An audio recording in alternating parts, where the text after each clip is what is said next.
Bulevardi vijon shqepjen çdo ditë me splurit që krijohet në punimet pa kriter dhe gërryerjes që sërish po bëhet jashtë çdo standardi teknik. E duke parë interesimin e qindra qytetarëve vlonjat dhe ankesat e ardhura për këtë aks kryesor në qytet, Radio Televizioni Real fton Bashkinë e Vlorës dhe administratën e saj të reagojë lidhur me këto punime. Në shtat shkurt, paturpsisht Gjika i kërkoi falje vlonjatëve për bulevardin Vlorë-Skel.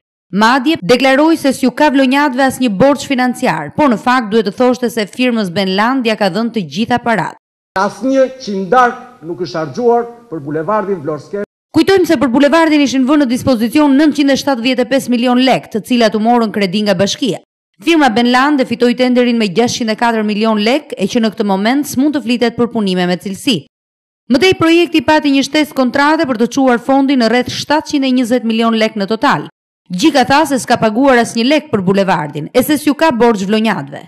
Asnjë qindark nuk është harxuar për bulevardin Vlorë-Skel. Konkretisht në bazë të urdhër shpenzimit numër 319 datë 23/5/2011, firma Benland SHPK Ballsh ka përfituar këstin e parë mbi 140 milion lek, ku objekti shpenzimit cilësohet rikonstruksioni i bulevardit Vlorë-Skel, e mëtej sqarohet se ky shpenzim vjen nga kredia.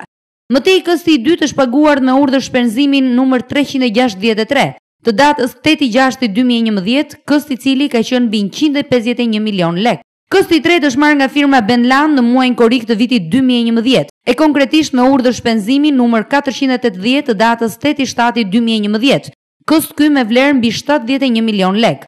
Kësti i katërt është paguar me urdhër shpenzimin 830 të datës 7/12/2011, me vlerë mbi 150 milion lek. Ndërsa kësti i pestë është dhënë në 21 qershor të vitit 2012 me urdhër shpenzimi numër 373, ku shuma e paguar ka qenë mbi 122 milion lek.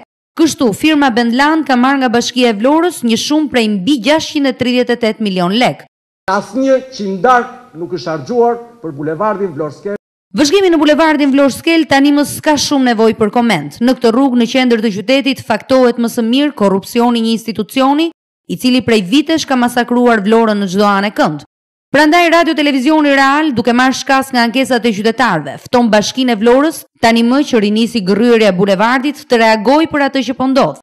Të reagojë duke thënë se ku shkuan paratë e vlonjatëve, pse gënjeu Gjika kur tha se s'ka paguar. Të reagojë për të thënë se sa do të kushtojë ende ky bulevard që sërish po shqepet.